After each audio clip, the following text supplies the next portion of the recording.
सुबह उठकर ऋत्विक वही जा पहुंचा जहां पर उसे परी मिली थी। उसने देखा कि वहां पर कोई नहीं था। वह वहां पर बैठ गया, लेकिन फिर भी उसकी आंखों के सामने वह लाल रंग की पोटली ही उसे दिखाई दे रही थी। वह उस पोटली के बारे में सोच ही रहा था। तभी उसकी आंखों के सामने एक लाल रंग की पोटली, तभी तेज प्रकाश फैला।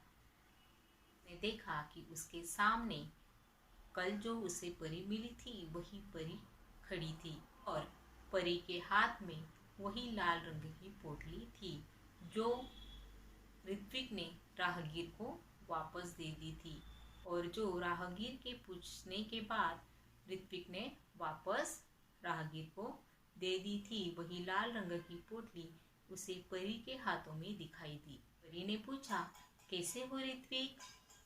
ऋत्विक ने कहा, ठीक हूँ। तभी परी ने कहा कि ऋत्विक, अपनी आंखें बंद करो, मैं तुम्हें इनाम देना चाहती हूँ। मैं तुम्हें इनाम दूंगी। किस बात का इनाम? ऋत्विक ने प्रश्न किया। परी ने कहा, तुम उत्तीर्ण हो गए, इस बात के लिए इनाम। परी की यह सारी बातें ऋत्विक के कुछ समझ में नहीं आ रही थी। फिर भी ऋत्विक ने अपनी आंखें बंद की और परी ने ऋत्विक के सामने वही लाल रंग की पोटली पकड़ी।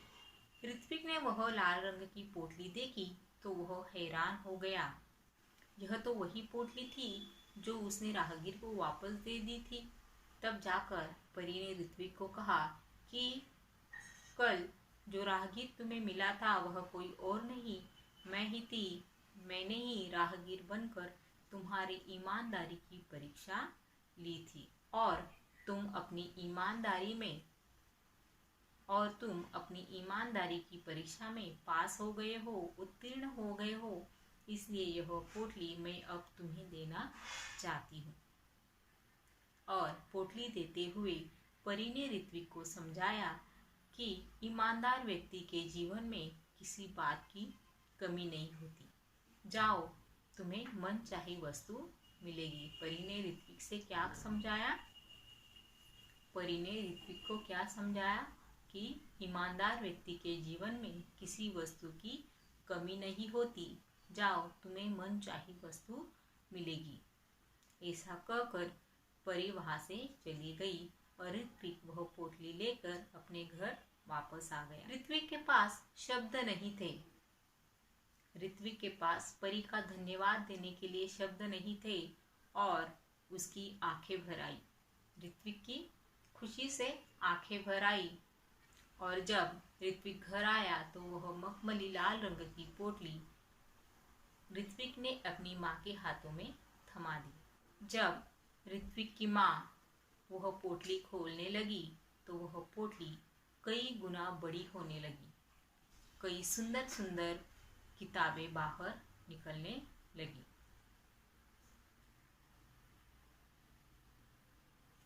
और उसमें से कई सुंदर सुंदर पुस्तकें बाहर निकल आई। पुस्तकों का ढेर देखकर माँ चकित हो गई। माँ के पूछने पर ऋत्विक ने उसकी माँ को सारी बात बताई। अब ऋत्विक ने अपने मित्रों के लिए अपनी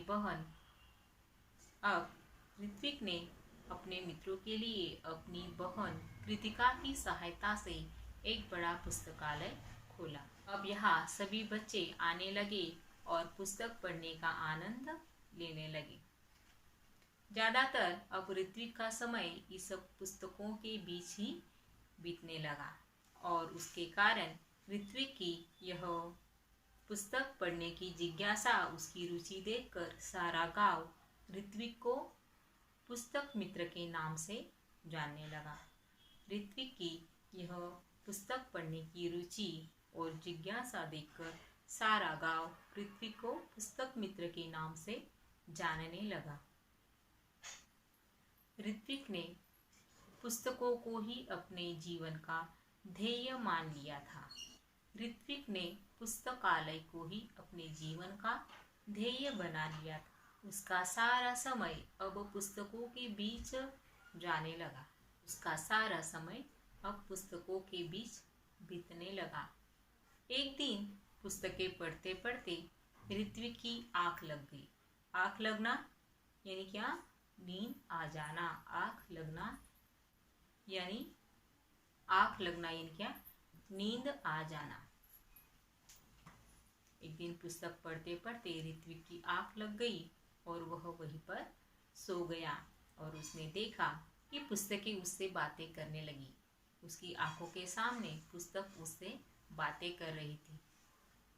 उसे एक पुस्तक ने पूछा, क्या पूछा? कि ऋत्विक, अगर तुम अपने जीवन में बड़े आदमी बन जाओगे तो क्या तुम हमारा साथ छोड़ दोगे, हमें भूल जाओगे?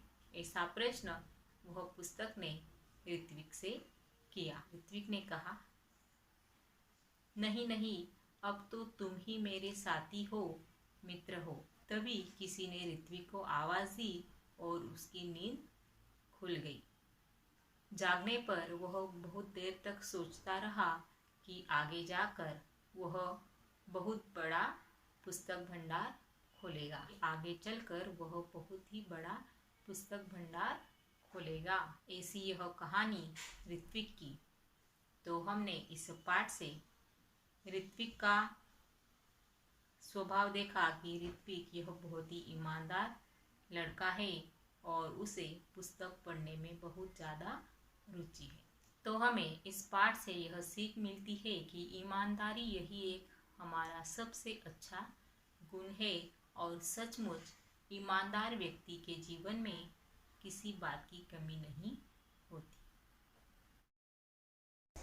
मुहावरे हैं, आंखें भर आना, दुखी होना, तय करना, निश्चय करना, चकित होना, आश्चर्य करना, आँख लगना, नींद आ जाना। मुहावरों का वाक्य में प्रयोग